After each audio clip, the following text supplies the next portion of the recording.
Oh, tingnan mo!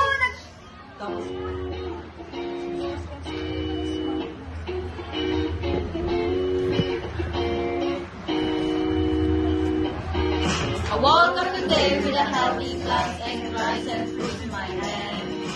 Gulay sa plato, water green, kasi nutrition starts again.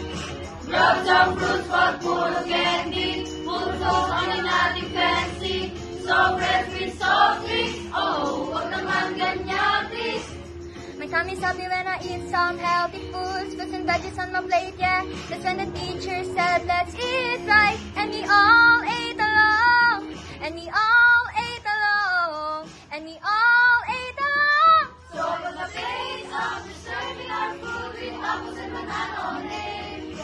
We eat 3 times a day. This month we say hooray! So on the place of an egg and everything, we know we're gonna be okay.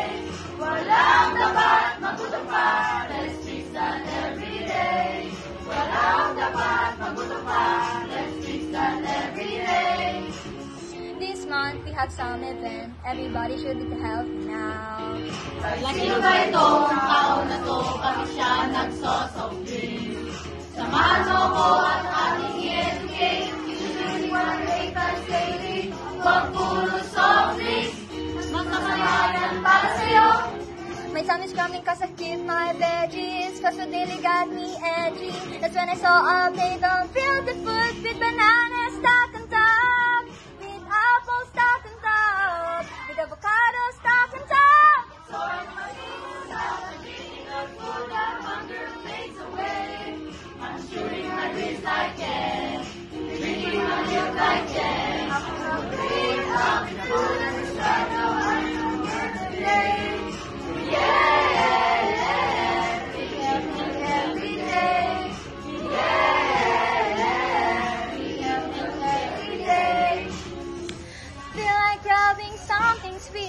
Something sweet, but I know what I should eat. I should eat.